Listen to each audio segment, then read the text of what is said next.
우리는 계속해서 성경 속 인물들이 당했던 환난을 통해 하나님께서 그 환난을 어떻게 극복할 수 있도록 도와주셨는지 알아보며 함께 은혜 나누고 있습니다. 우리는 지난주 엘리야에 이어 오늘은 여호수아 5장 13절에서부터 15절까지 말씀을 토대로 여호수아의 환난 극복이라는 제목으로 이제 하나님의 말씀을 나누고 또 은혜를 나누고자 합니다. 때로는 환난으로 우리의 마음이 무겁게 짓눌릴 때가 있습니다. 그래서 너무 무겁게 짓눌린 나머지 사람이 정상적인 생각을 할 수 없게 되고 나아가 극단적인 선택을 하게 되기도 합니다. 우리의 마음이 이처럼 무겁게 짓눌리는 이유는 나에게 닥친 이 환난은 내가 감당할 수 없는 일이기 때문이다 라고 우리는 흔히 생각하곤 합니다. 전에 제가 다니던 대형교회에서 사역을 할 때 어느 날 갑자기 다른 사역지로 발령을 받게 되었습니다. 그런데 제가 발령받은 그 사역지는 바로 기도대성회 본부라는 곳이었습니다. 기도대성회란 제가 당시 다니던 교회에서 2년을 주기로 실시하던 대규모 기도 행사였는데 상암 월드컵 경기장 전체를 빌려서 전국에서 모인 약 6만여 명의 성도들과 함께 또 여기에는 해외에서 참석한 외국인들 약 2천여 명과 함께 실시하는 굉장히 규모가 큰 기도 행사였습니다. 그런데 제가 바로 그 행사를 준비하는 기도대성회 본부로 발령을 받게 되었던 것입니다. 처음에는 일할 교육자가 필요했나 보다, 가서 열심히 또 일을 해야지 라고 쉽게 생각했습니다. 그런데 나중에 발령지를 받으러 교무국을 찾아갔다가 충격적인 말을 듣게 되었는데요. 그 말은 그 기도대성회 본부 구성이 제 위에 목사님 한 분이 계시고 그 다음이 저이기 때문에 제가 모든 실무를 담당하는 총무 목사의 직분을 맡아야 한다는 것이었습니다. 전 당시 속해 있던 대교구에서도 막내 목사였기 때문에 그런 저에게 갑자기 그 큰 성회의 총무 목사를 맡으라는 말은 저에게 너무나도 큰 부담감으로 다가왔습니다. 물론 나중에 하나님의 은혜로 모든 성회는 은혜롭게 잘 마무리될 수 있었지만 처음엔 기도대성회 본부 총무 목사 자리가 너무나도 큰 부담으로 저에게 다가와서 한동안 잠도 잘 자지 못하고 했던 그런 경험들이 있었습니다. 그렇습니다. 물론 상황은 다 다르겠지만 이처럼 우리가 어떤 일을 만나면서 이 일은 내가 감당하기엔 너무 버거운 일이다 라는 생각이 들게 되면 우리에게는 그 일 자체가 부담으로 다가와 우리의 마음을 무겁게 짓누르는 환난으로 변해버리게 되는 것입니다. 그런데 오늘 성경 속 우리가 만나볼 여호수아의 상황이 딱 그와 같았습니다.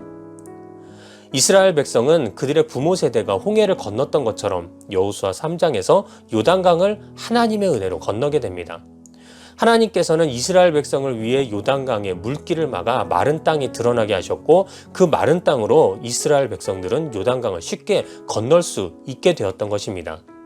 그런데 이 기적은 이스라엘 백성들에게는 살아계신 하나님의 전능하신 능력을 체험하고 아직까지도 그 전능하신 하나님께서 우리와 함께 하시고 우리를 돕고 계심을 확인하는 자리이기도 하였지만 정작 이 소식을 전해 듣게 된 가나안 땅의 족속들은 상황이 매우 달랐다는 것입니다.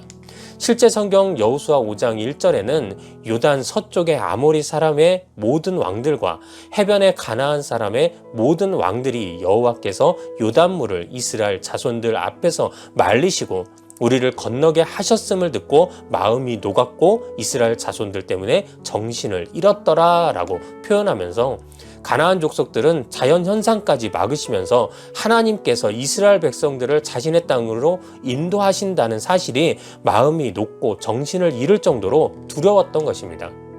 즉 이스라엘 백성들이 하나님의 도움으로 인해 요단강을 건넌 그 사건 하나가 이스라엘에게는 자신감으로 반대로 가나안 족속에게는 두려움으로 다가왔고 결국 이로 인해 아직 전쟁을 하기도 전이었지만 모든 전쟁의 주도권을 이스라엘이 잡게 되었고 이제 이스라엘에게 남은 것은 신속히 가나안 땅을 그 땅을 점령하는 일밖에 남지 않았던 것입니다. 그런데 이처럼 바로 고를 외쳐야 하는 그런 상황 속에서 하나님은 이스라엘 백성에게 성경 속에서 스톱을 외치십니다. 하나님은 여호수아를 통해 요단강을 건너온 이스라엘 백성 모두에게 할례를 받을 것을 명령하셨던 것입니다. 할례란 오늘날의 포경수술로 이는 성경 속에서 하나님과 그의 백성들 간의 언약의 표시였으며 당시 율법에서는 남자아이가 태어난 지 8일 만에 이 할례를 반드시 받아야 한다고 규정하고 있었습니다. 하지만 당시 이스라엘 백성들은 광야를 돌고 있었기에 어느 누구도 할례를 받지 않은 상태였습니다. 즉 하나님께서 명령하신 할례로 인해 이스라엘은 잠시 그 자리에서 모든 것을 멈춰야만 했던 것입니다. 물론 하나님께서는 이 할례를 통해 이스라엘 백성들과 다시금 언약 관계를 확립하고자 하셨고 또 그들의 순종을 보시길 원하셨지만 이스라엘 백성들의 입장에서 보면 이 할례 후 한동안 몸을 온전히 사용할 수 없기에 이는 자칫 가나안 족속들의 기회가 되어 오히려 이스라엘이 위험에 처할 수도 있던 사건이었습니다. 또 이는 하나님의 명령이라 반드시 순종해야 하지만 이스라엘 백성들의 지도자이기도 하여 그들의 삶과 그들의 마음도 돌봐야 했던 여호수아에게는 참으로 난감한 사건이 아닐 수 없었습니다. 하지만 여호수아는 결국 말씀에 순종하여 길갈에서 약 70만 명의 사람들에게 할례를 시행하게 되었고 이로 인해 이스라엘 백성들은 할례 후 각자의 처소에 머물면서 낫기를 기다려야만 했던 것입니다.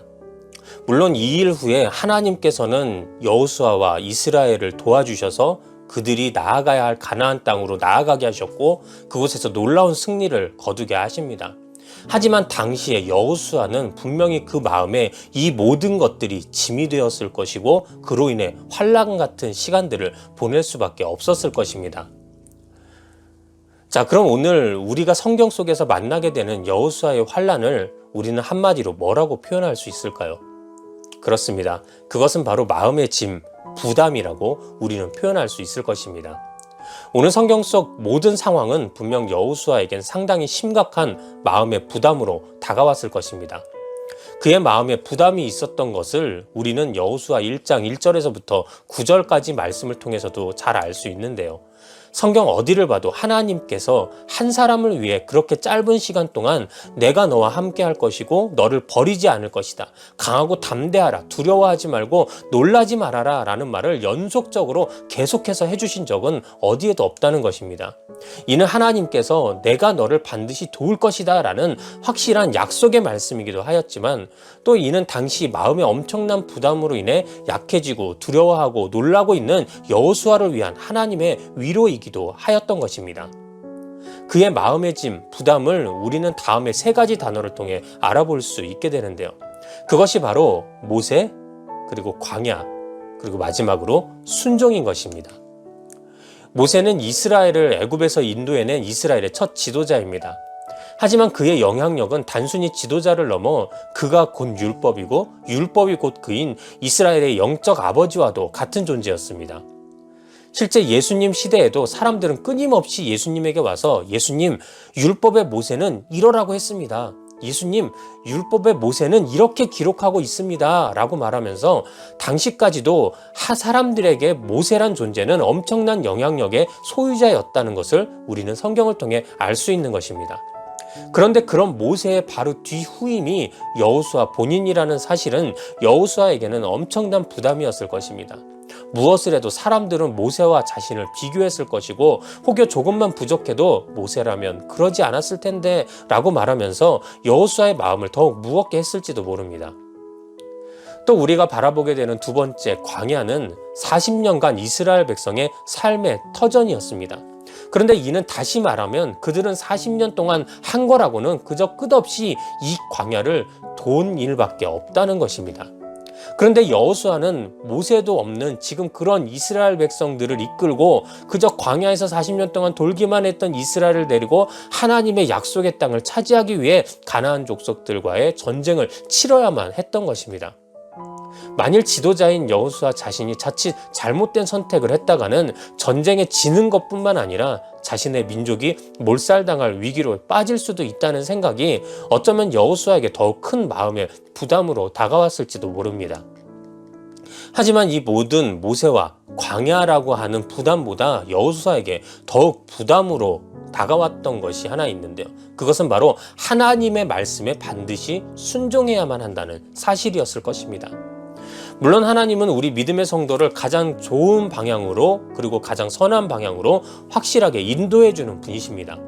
하지만 하나님이 우리를 인도하시는 방법은 때론 우리가 생각하기에 이거 아닌데요? 이렇게 가면 큰일 나는데요? 라고 생각할 정도로 우리의 선택과 다른 길을 제시하실 때가 많이 있다는 것입니다.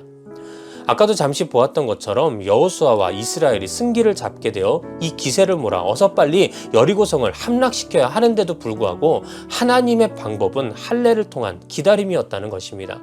이는 후에 나타난 실제 여리고성 함락 작전에서도 마찬가지였습니다. 하나님은 여호수아에게 성을 함락시키기 위해 이스라엘이 지금 해야 하는 것은 칼을 들고 활을 쏘는 것이 아니라 그저 말씀에 순종하여 아무 말 없이 성을 도는 것뿐이라 말씀해 주셨던 것입니다. 이 모든 것들이 세상 기준으로 봤을 때는 너무나도 맞지 않는 것이었기에 오히려 하나님의 말씀에 순종하여 이스라엘을 이끈다는 것은 여호수아에게 상당한 부담일 수밖에 없었던 것입니다. 얼마 전 유튜브를 통해 한 목사님의 설교를 들었는데요. 그 목사님께서는 자신이 담임하는 교회의 한 장로님의 간증을 그 설교를 통해 해주셨습니다. 그 장로님은 아주 큰 사업을 운영하시는 사업가셨지만 재정적으로 큰 위기를 겪게 되면서 마음에 굉장한 부담을 갖게 되셨답니다. 그런데 그런 무거운 마음을 갖고 어느 날 교회를 찾아왔는데 그때 하나님께서는 이 장로님 마음에 한 찬양이 확 들어오게 해주셨던 것입니다. 그런데 그 찬양은 너무나도 아이러니하게도 제목이 하나님은 실수하지 않으신다네 라는 찬양이었다고 합니다. 분명 자신의 삶을 보면 하나님이 분명히 지금 실수하고 계신 것 같고 나를 돌아봐주고 계시지 않는 것만 같았는데 그런데도 자신의 입술로 계속 하나님은 실수하지 않으신다네를 찬양하게 만들었던 그 하나님의 인도하심이 당시에는 너무나도 이해가 되지 않았다고 합니다. 하지만 이후 하나님의 도움으로 모든 어려움에서 극복하고 난 이후 장로님이 어느 날 자신의 그간의 삶을 되돌아보니 모든 힘들었던 그 시간들 속에서도 하나님께서 자신을 인도하신 방법은 그 찬양의 내용과 같이 절대 실수가 없으셨음을 고백할 수밖에 없었다고 합니다. 우리도 간혹 여호수아와 같은 또 이 예화 속에 장로님과 같은 마음의 부담이 우리의 삶을 무겁게 짓눌러 버릴 때가 있음을 경험합니다. 그럴 때마다 우리는 나를 보호해줄 누군가가 없음에 좌절하고 또 우리의 현재 처한 위기와 그 다음에 부정적 상황에 좌절하고 또 그럼에도 불구하고 현실과는 너무 다른 말씀을 주시는 하나님의 명령과 그 말씀에 또 좌절할 때가 있습니다. 그리고 이런 마음의 부담은 우리가 온전히 하나님을 바라보지 못하게 만들어 결국 우리가 말씀대로 사는 것이 아닌 세상 기준과 방법대로 살도록 만들어버리기도 한다는 것입니다. 하지만 하나님께서는 우리가 이런 마음의 짐에 눌려 하나님에게서 멀어지는 것을 절대 원하지 않으십니다. 그래서 하나님은 우리에게 순종만 강요하시는 것이 아니라 우리가 순종했을 때 반드시 이기게 해주시겠다는 약속도 함께 해주시는 것입니다. 오늘 본문 속에서도 하나님은 하나님의 군대대장을 통해 이를 다시 한번 명확하게 여호수아에게 알게 해주시고 결국 그를 모든 부담이라고 하는 환난에서 회복시켜 주시는 것을 우리는 성경을 통해 보게 됩니다. 오늘 마음의 부담을 안고 있는 여호수아에게 하나님의 군대대장이 오게 됩니다. 그런데 성경에서 보면 여호수아는 그가 처음에는 누군지 알아보지 못합니다. 그래서 여호수아가 그에게 이렇게 물어보는데 너는 우리를 위하느냐? 우리의 적들을 위하느냐? 이 말은 쉽게 말하면 너는 소속이 어디냐? 너는 아군이냐? 적군이냐? 너 누구 편이냐? 이런 걸 물어본 것입니다. 그때 하나님의 군대대장은 아니라 나는 여호와의 군대대장으로 지금 왔느니라 라고 대답합니다. 그런데 우리는 여기서 좀 이상한 것을 발견하게 됩니다. 여호와의 군대대장, 하나님의 군대대장은 분명 하나님의 명령을 받아 하나님의 사람이었던 여호수아를 돕기 위해서 왔을 텐데 그러면 여호수아가 너는 누구 편이냐라고 물어보았을 때 당연히 여호수아 네 편이지 하나님이 나에게 널 도우라고 이 땅에 보내셨어 라고 해야 할 것입니다. 하지만 정작 오늘 그는 여호수아의 질문에 아니라 라고 답하고는 자신의 신분을 밝히고 있었다는 것입니다. 실제 이 아니라 라고 하는 단어는 영어 NIV 성경에서 리더로 표현되고 있는데 이 단어의 뜻은 둘 다 아니다 라는 것입니다. 즉 하나님의 군대대장은 난 여호수아 내 편도 또 너의 적군들의 편도 아니며 난 오직 하나님의 편에 선 군대대장이다 라고 자신을 밝혔던 것입니다. 오늘 우리는 여기서 한 가지 중요한 사실을 깨닫게 됩니다. 우리는 보통 내가 믿음의 사람이기에 하나님은 반드시 내 편이어야만 한다고 그렇게 생각할 때가 많이 있습니다. 물론 하나님은 내 편이십니다. 그 말이 틀렸다는 것은 절대 아닙니다. 성경에서도 보면 다윗도 시편 118편 6절에 여호와는 내 편이시라 내가 두려워하지 아니하리니 사람이 내게 어찌할까라고 말하면서 하나님은 분명히 내 편이 되신다고 밝히고 있었던 것입니다. 하지만 오늘 성경 본문에서 하나님의 군대대장을 통해 우리가 알게 되는 사실은 나로 인해, 나 때문에 하나님이 내 편에 서서 나를 위해 일해주시는 것이 아니라 내가 하나님의 품 안에 먼저 안기게 될 때 하나님은 그 안에 있는 우리를 보호하시고자 내 편이 되어주셔서 나를 위해 일해주신다는 것입니다. 그래서 하나님은 우리의 믿음을 먼저 보기를 원하시고 나아가 하나님의 말씀에 순종하는 우리를 반드시 보시기를 원하신다는 것입니다. 실제 이런 메시지는 우리가 아까부터 봐왔던 이스라엘을 인도하신 하나님의 모습 속에서도 계속적으로 나타나는 모습입니다. 하나님은 이스라엘 백성들이 요단강을 건널 때 아무 변화 없는 요단강에 제사장을 앞세우고 들어가게 하셔서 이스라엘이 하나님의 말씀에 순종함을 보시길 원하셨습니다. 그리고 여리고 성으로 바로 쳐들어가야 할 이스라엘 민족에게 할례를 지시하시며 그들의 순종의 모습을 또한 보시기 원하셨던 것입니다. 이 모든 말씀에 이스라엘이 순종하며 먼저 하나님 편에 서게 되고 하나님 품에 안기게 되었을 때 하나님은 그들의 편에 서서 그들의 도움이 되어 주시고 결국 기적으로 요단강을 건너게 해주셨으며 또 기적으로 여리고성을 차지할 수 있도록 도우셨던 것입니다. 그런데 이와 같이 우리를 먼저 하나님 편에 서서 그 품에 안기도록 하시는 그 인도하시는 방법은 하나님이 우리에게 또 오늘 성경 속에 여호수아에게 왔던 그 부담이라고 하는 환난을 치료하시는 하나님의 독특한 방법이기도 하다는 것을 우리는 기억해야 합니다.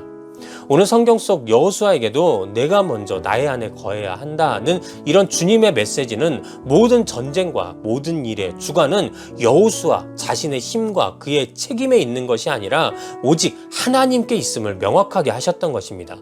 그래서 하나님의 군대대장이 여호수아에게 제일 먼저 지시한 건 역시 바로 그의 발에서 신을 벗으라고 하는 것이었습니다. 그 당시 신발의 개념은 그 신발의 주인의 권력과 생명과 재물의 상징이었습니다. 또한 그 신발은 그동안 여호수아가 밟아왔던 그의 경험과 능력의 상징이기도 하였습니다. 그런데 그 모든 것을 상징하는 신발을 벗으라고 했던 것은 여호수아가 마음의 부담으로 가지고 있었던 나의 부족한 능력, 나의 부족한 경험, 그다음에 나의 부족한 그런 통솔력, 그런 모습들을 다 내려놓고 온전히 거룩한 하나님 품에 안겨 모든 것을 내어 맡기고 주님께서 나를 위해 일하심을 지켜보라는 그 마음의 부담을 해결하시는 하나님의 치료였던 것입니다. 성경에서도 출애굽기 14장 13절에 보면 모세가 백성에게 이르되 너희는 두려워하지 말고 가만히 서서 여호와께서 오늘 너희를 위하여 행하시는 구원을 보라. 너희가 오늘 본 애굽 사람을 영원히 다시 보지 아니하리라 라고 말씀하고 있으며 또 역대하 20장 15절에는 야하시엘이 이르되 온 유다와 예루살렘 주민과 여호사밧 왕이여 들을지어다. 여호와께서 이같이 너희에게 말씀하시기를 너희는 이 큰 무리로 말미암아 두려워하거나 놀라지 말라. 이 전쟁은 너희에게 속한 것이 아니요 하나님께 속한 것이니라 라고 말씀하면서 세상의 환난 가운데 우리가 해야 할 것은 온전히 하나님 품에 안겨 주님께 모든 것을 내어 맡기고 하나님의 일하심을 경험해야 한다고 주장하였던 것입니다. 실제 우리의 삶도 마찬가지입니다. 우리가 가지는 마음의 부담과 짐은 어찌 보면 모두 내어 맡기지 못하고 내가 끌어안아서 쥐고 있기 때문에 이 부담에서 벗어날 수 없는 것입니다. 내가 내 자녀를 내 것이라고 쥐고 있기 때문에 자녀가 내 부담이 됩니다. 또 내가 나의 물질을 내 것이라고 쥐고 있기 때문에 그 물질이 나의 부담이 되고 내가 내 건강을 내 것이라고 쥐고 있기 때문에 그렇기 때문에 그것이 나에게 부담과 근심이 된다라고 하는 것입니다. 이때 이 모든 것을 치료할 수 있는 방법은 우리가 하나님 품에 먼저 안겨 모든 것을 주님께 내어 맡기고 하나님의 말씀에 순종하며 나아가 주님이 나를 대신하여 일하심을 믿음으로 바라보는 것뿐입니다. 그것이 바로 오늘 성경 속 여호수아를 환난에서 치유하셨던 하나님의 방법이었으며 또한 하나님은 그 방법으로 우리 역시 모든 부담이란 환난에서 건져주실 것임을 우리는 믿어야 할 것입니다. 사랑하는 여러분, 이제 말씀을 마치겠습니다. 우리는 삶 속에서 나도 모르게 스스로가 많은 책임과 또 많은 부담을 어쩔 수 없이 안고 살아가야만 한다고 생각할 때가 있습니다. 그래서 이런 생각을 하시는 분들은 종종 나에게 이런 고통과 고난이 있고 어려움이 있습니다. 근데 어쩌겠습니까? 그냥 내가 안고 살아가야 하는 것이지요 라고 말할 때가 있다는 것입니다. 하지만 이처럼 내가 많은 책임을 지고 있고 또 많은 부담을 갖고 살아가는 것은 절대 우리에게 유익이 되지 못합니다. 그리고 언젠가는 그 부담이 내 삶 전체를 짓눌러 버리게 되어 결국 내가 정상적인 삶을 살지도 못하게 만들 뿐더러 나아가 정상적으로 하나님을 바라볼 수도 없게 만들어 버리고 마는 것입니다. 하지만 진정한 믿음의 사람들은 이런 모든 부담, 그 마음의 짐을 주님 발 앞에 내려놓을 수 있기에 이 부담이라는 환난에서 벗어나 그 마음의 평안한 삶의 축복을 얻게 되는 것을 우리는 기억해야 합니다. 그렇습니다. 하나님은 분명 우리가 불안과 근심 가운데 살아가는 것이 아닌 평안과 축복 가운데 살아가기를 원하시는 분이십니다. 그러니 우리는 내가 가진 모든 그 마음의 부담이라고 하는 짐을 주님 발 앞에 내려놓고 온전히 주님 편에 서서 그 말씀에 순종하여 나아가 우리를 위해 일하실 하나님을 기대하고 믿음으로 바라보며 의지해야만 하는 것입니다. 바라기는 오늘 영상으로 예배하는 모든 여러분들도 오늘 성경 속 여호수아와 같이 부담이라는 모든 마음의 환난에서 주님의 도움으로 벗어나실 수 있는 그런 여러분들이 되시기를 주님의 이름으로 축원합니다.